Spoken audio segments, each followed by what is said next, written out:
If you're struggling to maintain muscle while losing fat, especially on appetite-suppressing medications like Ozempic, or if you're worried about losing hard-earned gains during a cut with or without weight loss drugs, this episode's for you.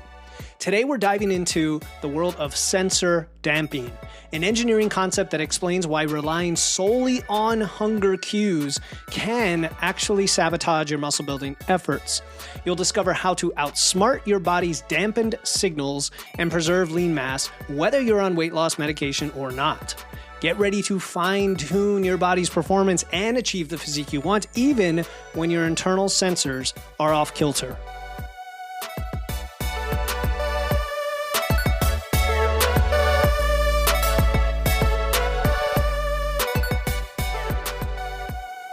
Welcome to Wits and Weights, the show that blends evidence and engineering to help you build smart, efficient systems to achieve your dream physique.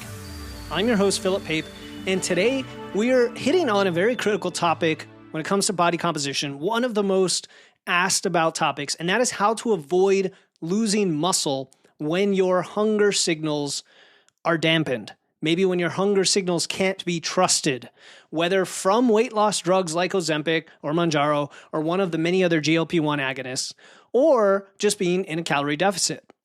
We're going to use an engineering concept called sensor damping to understand what's happening in your body, and then more importantly, how to work around it. This episode will give you some practical strategies, as always, to maintain muscle while losing fat, even when you can't rely on your usual hunger cues. Now, before we dive in, if you're enjoying the show, I'd always appreciate and be grateful if you could take a moment to rate and review Wits and Weights on Apple Podcasts or Spotify, because yes, it helps others discover the show and see what they call social proof, but more importantly, it lets me know what content resonates with you. I also love reading your feedback, and I love giving a shout out if you want it on the show. It only takes a minute, and it makes a huge difference. It really does for small indie podcasters like me to get more of the message out in the world. So thank you in advance for your support. And I just wanted to give a shout out, speaking of, to a recent reviewer, Clay Yeager, titled The Best Health Podcast by Far. That is incredible to hear somebody say that. He said, Philip is the best. He's so knowledgeable, vulnerable, and personal. He's changed the way I view nutrition and health completely. He puts such time and effort into his content and has such a variety. I love the way that he gives different situations for different people and gives plans on what he would do if they were his client. That is so informative on applying it to your daily life. I'm super thankful for all the knowledge I've gained from him and looking forward to what this life change will do for me in the future. Well, Clay, I love the high standards you've set for me, no pressure whatsoever, but I do strive to live up to those and make sure that people get as much valuable from this as possible and not just what you can get on any other podcast. For example, today's episode and every Wednesday episode is something I think is unique out there, and that is taking an engineering framework or principle, because that is my background, and applying it with my quirky, nerdy little brain over to fitness, but in a way that's very accessible and understandable.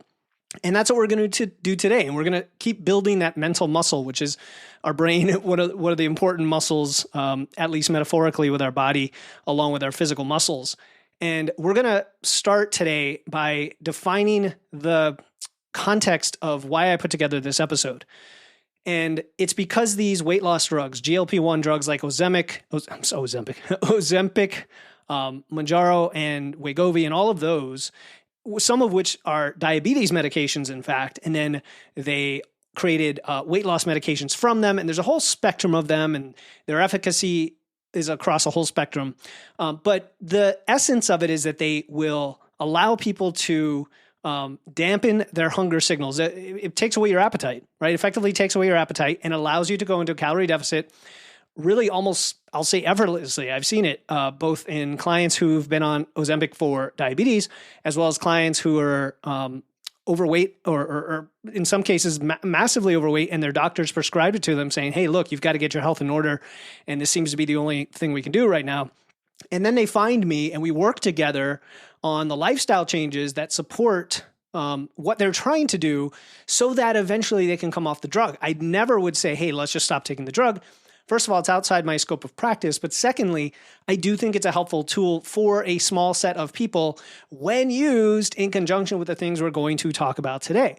The challenge is, there's a couple challenges really, is one, it makes your natural hunger cues unreliable in that context. I've seen it. I have had clients deep into a deficit and they check in with me, and on a scale of 1 to 10, 10 meaning least hungry, how do you feel? And they score a 10 every time. It's like no hunger whatsoever, almost to the point where I have to tell them to eat enough not to be in too big of a deficit. Right? And this effect, this sensor damping effect, right? If the sensor is your body's appetite detection mechanism, and now it is dampened, which means it just has less sensitivity, it takes away a key source of data by which you usually make decisions. Some would argue that's a good thing because now it's taking away what has caused you to overconsume all these years, but it also interferes with the process of doing it via lifestyle change like we're trying to do. And then what happens is you end up losing weight very quickly, almost too quickly. And because you're losing it so fast, you go well beyond that point at which you start to lose muscle mass. So let me be clear. It's not that these drugs cause you to lose more muscle mass. It's that these drugs cause you to lose weight faster, in some cases much faster, and you therefore lose more muscle weight. Muscle. So let's tie this to engineering again. In engineering, sensor damping refers to the reduction of a sensor's sensitivity. That's it. That's all it is. And in many cases, you do it on purpose when you make a product because you don't want that sensor to override other information, right? You don't want it to override to the point where it's beyond noise and it becomes signal, right? You ever heard signal in the noise? Well, in this case, we like to have an appetite sensor usually, but in some cases where it's just gone overboard and causing us to eat a lot, these drugs will reduce that, but they reduce it to the other extreme. So when we apply this concept to our bodies, we can understand why we can't always trust our hunger cues, especially during weight loss. And even if you're not on a weight loss drug, you may find that certain cues at certain times are not totally reliable. This is also why I'm not a huge fan of intuitive eating at all costs, because I think there is a lot of skill, development, and self-awareness that has to be developed over time to become intuitive. Your body is a complex control system, and hunger is just one of its key sensors. And then when that sensor is damped by drugs, by dieting itself sometimes, or other factors, we have to rely on other feedback mechanisms to maintain optimal performance.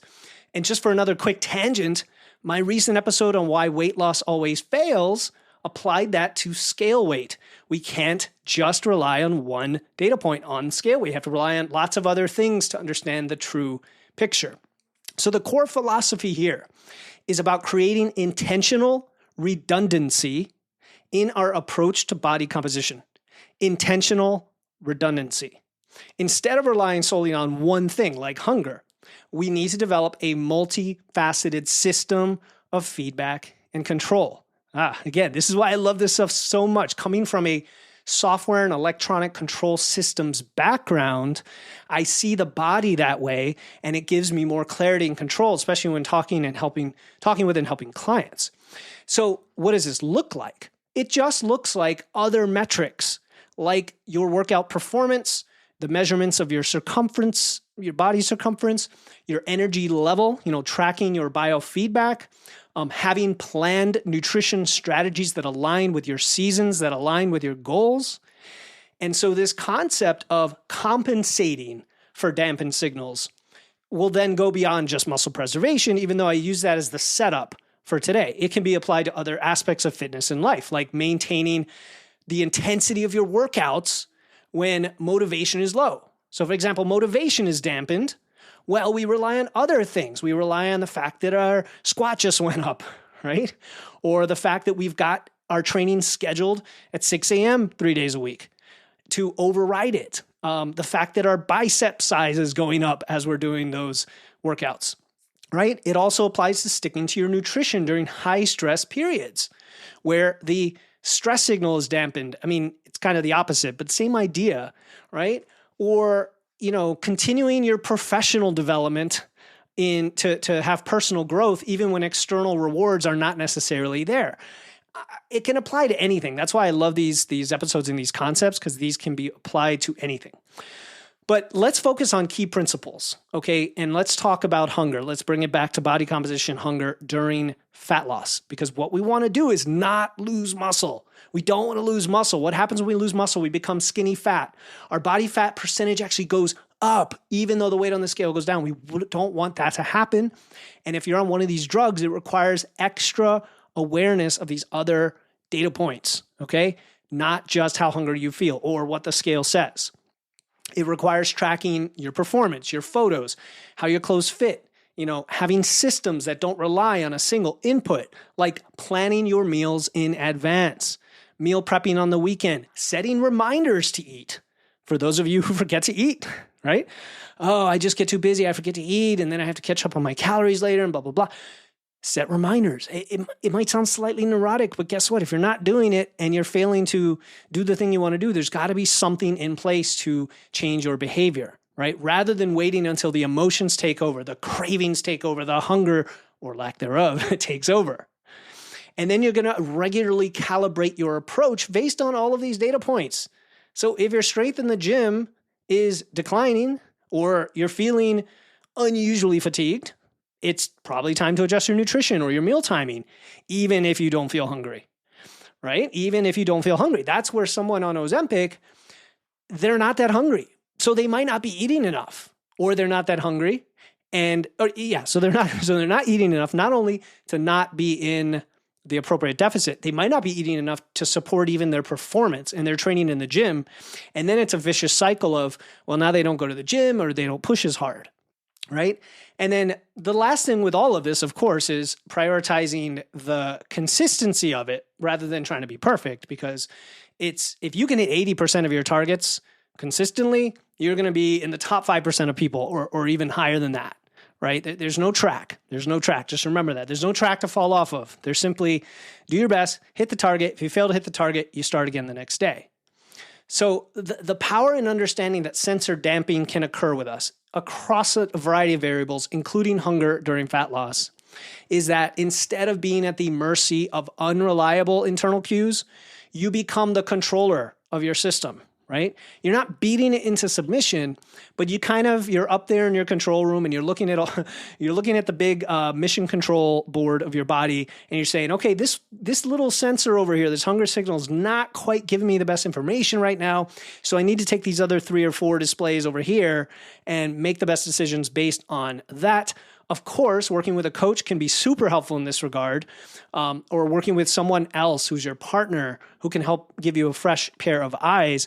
And then you're empowered to make informed decisions instead of just do it based on how you quote unquote feel.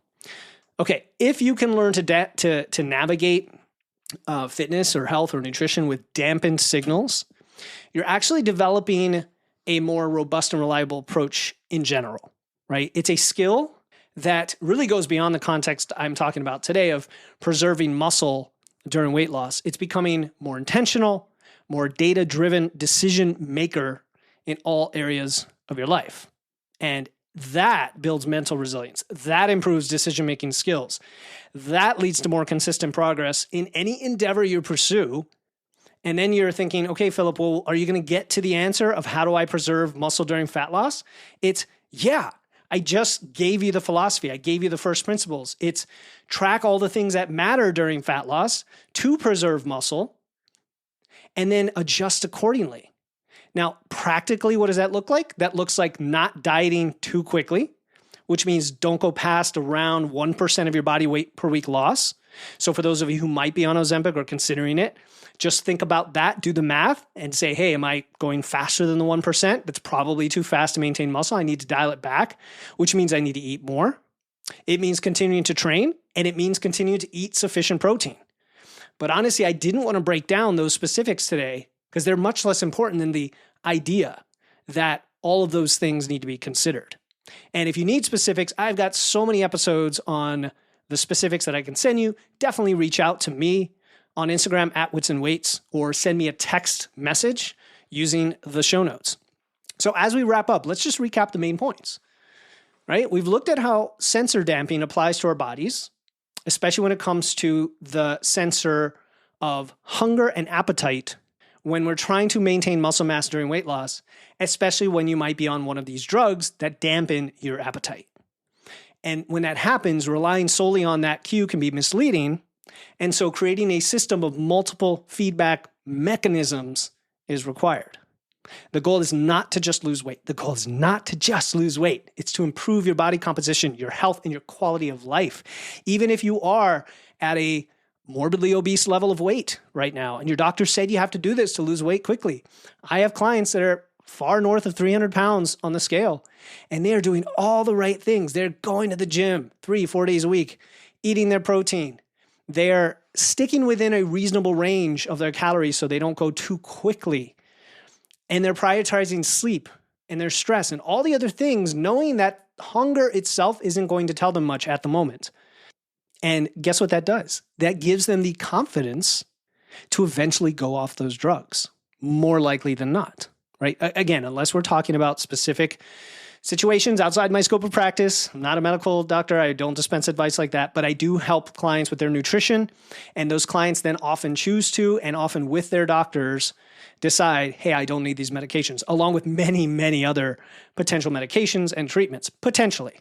So by having these redundant systems, relying on multiple data points, you make more informed decisions and you achieve more consistent progress, even when one or more of those internal signals may not be as reliable. All right, again, if you found value in today's episode, if you like this idea of, here's a concept from engineering that I can apply to fitness, but even other things in my life, I have a small favor to ask. And it's the same thing I mentioned earlier. Take a moment to rate and review the show on your podcast platform of choice. I really would be grateful if you took the extra minute to do a full written review in Apple. But however you do it, it will help others discover the show and also let me know what kind of shows I should create. Only takes a minute. It just takes a minute. It doesn't take long at all, but it would mean the world to me. And as always, I am so thankful for your support, for you listening to this show, for being part of the Wits and Weights community. Until next time, keep using your wits, lifting those weights, and remember, when your body's signals get dampened, it's time to turn up your intentionality. I'll talk to you next time here on the Wits and Weights podcast.